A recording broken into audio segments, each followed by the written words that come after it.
baby, a movement. Man, JFK, banger right here. I wish Ty Dirty was here to see it. Let's go, let's go. What it do, YouTube? It's your boy Ron coming back at you with another one. Today, we're going to be talking about a little bit of St. Louis history. I know, me being from here, I grew up here. There's a lot of things in my city that I still don't know. And I'm pretty sure it goes a lot for other people from my city. So today we're going to be talking about the history of the Underground Railroad in St. Louis, Missouri. Now, a lot of people don't know that we actually have a dedicated Underground Railroad site here in our city. And it's crazy because me and my brothers and our friends, when we were kids, we used to go to this place all the time as kids. This was before it was dedicated. We didn't even know the history of it. We just knew that it was on the banks of the Mississippi River. We used to ride our bikes down there. And it was just someplace we went, and we kind of got the idea of, like, we just called it the outer world. It was just a place for us to get out of our own world, growing up where it was a lot of violence, gunplay.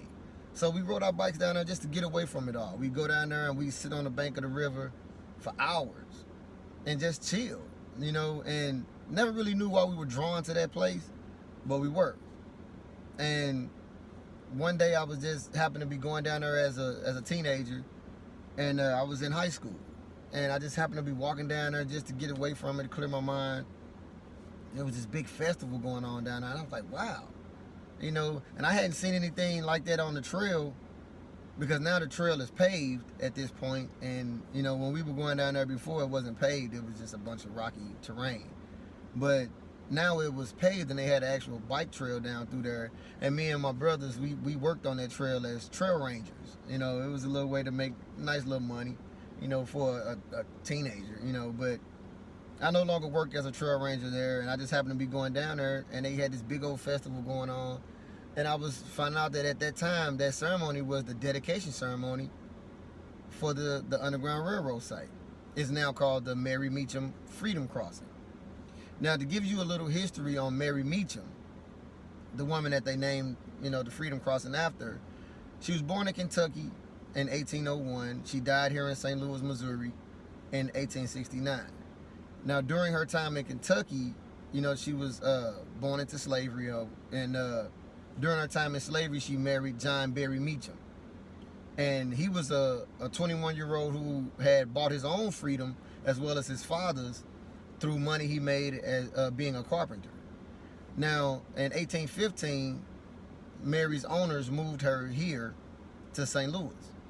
And her husband followed shortly after. And once he got here, he purchased her freedom. And together they started the first African Baptist church here in St. Louis. And they also ran a school out of it. Now, in 1847, when the state of Missouri banned education for blacks, they took their church and their school and they moved it out onto the Mississippi River in a steamboat. And they continued to educate freed and enslaved black people. And I forget what year it was, but I think it was 1854. I believe it was 54 when John Berry Meachum died. He died in the pulpit of his church, But before his death, him and Mary, they went on to purchase the freedom of 20 slaves, as well as teaching other slaves how to read and write. And in 1855, Mary decided that, they had been using their means of their financing and everything to help with the Underground Railroad. So in 1855, she decided she was going to try to help 9 slaves escape Missouri into Alton, Illinois, into freedom.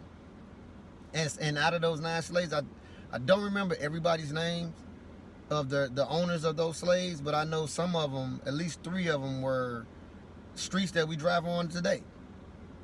Henry Shaw, which the Botanical Garden was built by slaves, and it has a street named after him. He was a slave owner. Russell, we drive down that street all the time, and that was a woman, and she was a slave owner. And H.H. Cohen, I believe it was H.H. Cohen. I don't want to get anybody in trouble for slandering or anything like that, but I believe it was H.H. Cohen. And I mean, there's ways to look it up. I just forgot it off the top of my head. But and there was another one, but I can't remember. But out of those 9 slaves, they were between those 4 owners, they owned those 9 slaves. And so on the night of it was a night in 1855 in May.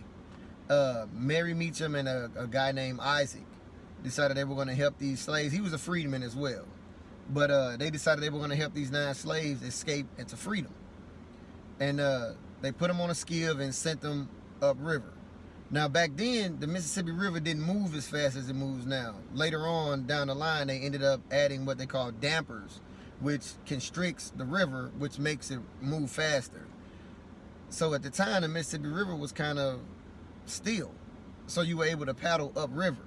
So they paddled upriver, and they made it to Alton, Illinois.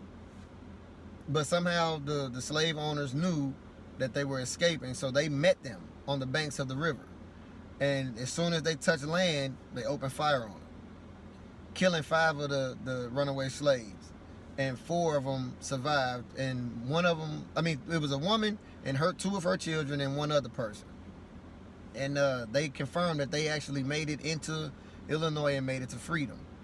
That night, Isaac and Mary were both arrested. Isaac had no charges against him. They dropped all the charges against him like right out the gate.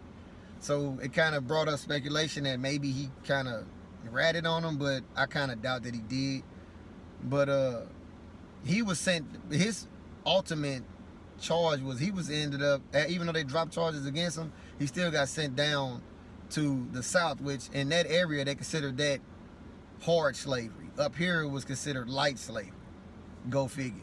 But down there it was considered heavy slavery, hard slavery, and he was ultimately sent down there to just be put into hard slavery. And he was owned by, at the time he was free, but at one point he was owned by Russell. And even though he was free, you know, they snatch you up and put you back into slavery, so it really didn't matter. They were charged with stealing slaves, basically, you know, aiding and abetting the escape of slaves. And Mary was charged, and one of her charges she was acquitted on, and the rest of her charges were dropped. It was 9 charges. So one of them she was acquitted on, and the other 8 were ultimately dropped. Now, they say one of the guys that actually made it into freedom, he showed up to the escape point in his Sunday's best. And they asked him, why are you here in your Sunday clothes? And he told them, because I'm never going to be a slave again. So he wanted to dress the part. And I think that's dope. But ultimately, Mary Meachum became a hero. You know, she's an unsung hero. A lot of people don't know about her. But she was a leader on the Underground Railroad, as well as her husband before his death. And I just think that, you know, our St. Louisans needed to know a little bit about their history in our city, because this is a city that is rich with history. And I'm going to be doing more videos about the history of St. Louis, different sites and things of that nature, just to keep my people educated. All my people in St. Louis, because we all live here. This is all our city. We need to know our history. So stay tuned for that. And as always, thank you for watching. If you'd enjoy my content, like, share, subscribe. Peace.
This is actually a new mural.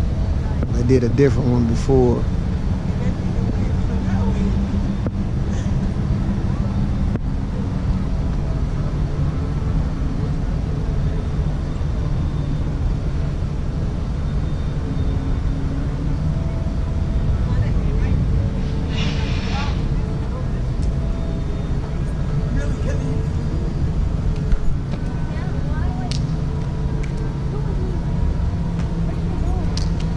The Mary Meachum Freedom Crossing.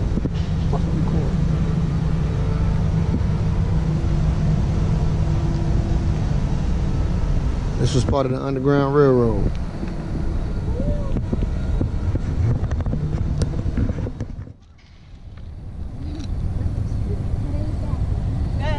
In 1855, 9 slaves tried to escape to freedom from this area with the help of a woman named Mary Meachum. Nah, them trucks wasn't there then. This was back in 1855. Wasn't none of this here. This road wasn't paved. Wasn't none of this here. The river didn't even move as fast. Yeah. Me and your uncles used to come here as kids and never knew that we were standing in a place of history. So when did you find out? They didn't dedicate the site as an Underground Railroad site until 2000. It was 2000 or 2001. Look how fast the water moving, dude. Yeah, the water didn't used to move that fast when they were trying to escape to freedom. How come it's moving fast? Because years ago they put these things in called dampers, which cause the water to move faster, so you can get down river faster. So when you're in a boat, you say you can move faster? Yeah, you can float faster. Most boats now are, you know, they have their propellers and all that, but the other boats, steam engines and paddle boats. Where the water's from. Yeah, there used to be steps that went down right here from old buildings, and that's how we used to go all the way down to the water's edge. But they took a skiff, which is just a little boat you can paddle with an oar, and they tried to paddle up that way to get to Alton, Illinois, because, you know, slavery wasn't in Illinois. It was outlawed in the north. So to get from here, they came down from over there. It was her house was over that way. It was on 4th Street. And her and her husband started the first black church here in St. Louis, Missouri. Was the first one her or was the actual All them first sticks one? in the I just said the first one here. All them sticks in Yeah, from broken down trees. But they 9 slaves tried to escape from her, and when they made it to Alton, the slave masters were there waiting on them. Somebody told on them, and they captured 5. Well, 4 got away, a woman and 2 of her children and another man, and they killed 5 right on the riverbank. And it's crazy because a lot of the slave owners that were involved in that, we go down streets every day that's named after them. The Botanical Gardens was built by slaves, and the man who had it built name was Henry Shaw.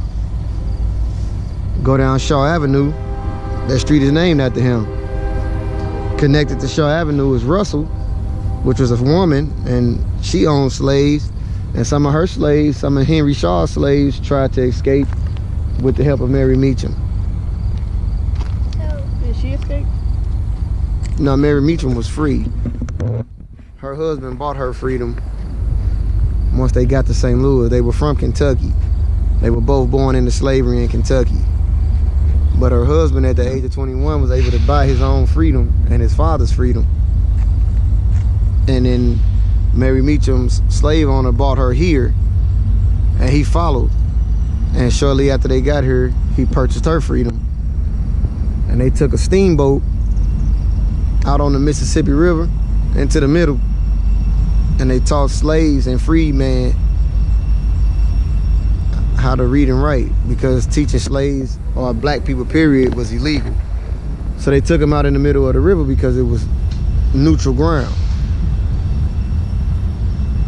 And they taught slaves how to read and write So it. they wasn't free, or they wasn't like slaves when they was in it? Basically. Basically. That's the name of this area, the Mary Meachum Freedom Crossing.